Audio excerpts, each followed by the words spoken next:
Xin chào 1K1 người đang xem nhá. Hiện tại vẫn đang chuẩn bị chọi bò tiếp đây. 1K2 người đang xem.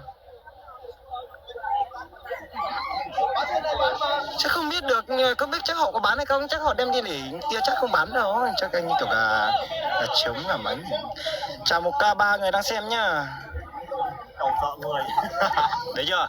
Ít người cái bò hút ngay phải không? Đông quá bò kêu bò còn sợ. Có thể vào. Lại vào. Có thể bỏ cái lúc nào luôn. Ôi ôi đấy, đấy đáng. Hai con trâu bọn em đi trộm hai con trâu vậy. chăn cùng nhau xem, cái chăn cùng nhau xem mà đi con lớn nó vẫn đi theo cùng nhau mà. Đừng có hút đâu mà. Cái này cứ chăn từ bé với nhau xem còn lâu mới hút. Bên kia đang tăng cường. Bên kia đang ấy rồi, đang chia tiền rồi. Ôi con bao đá à. Ba con không biết con nào chiến này. Ây ây Phải rồi. con này vẫn mạnh. Ôi ôi ôi ôi ôi ôi. Đấy rồi, lao. Đấy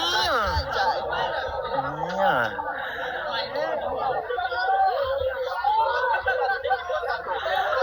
Mọi người ơi, ai có làm nhà sàn bê tông không nhỉ? Bên mình đang làm thi công nhà sàn bê tông đấy.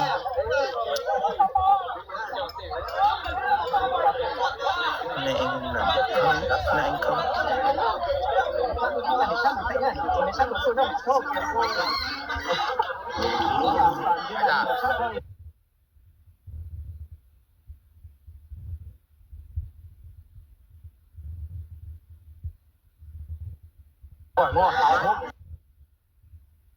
Ôi điện thoại mình mạng kém quá.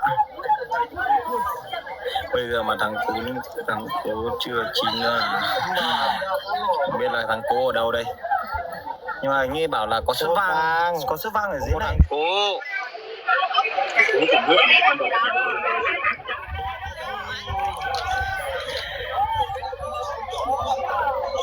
bây giờ con bò trắng vào đấy, tập trung thả hết bò ra xem nào. Đeo từ cái năm nữa. Chuồng ấy.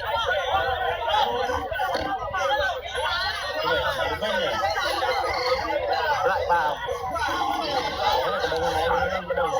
Cởi dây.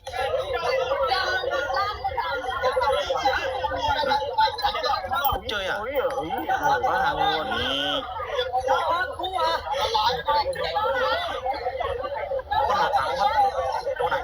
Con này bị quay rồi.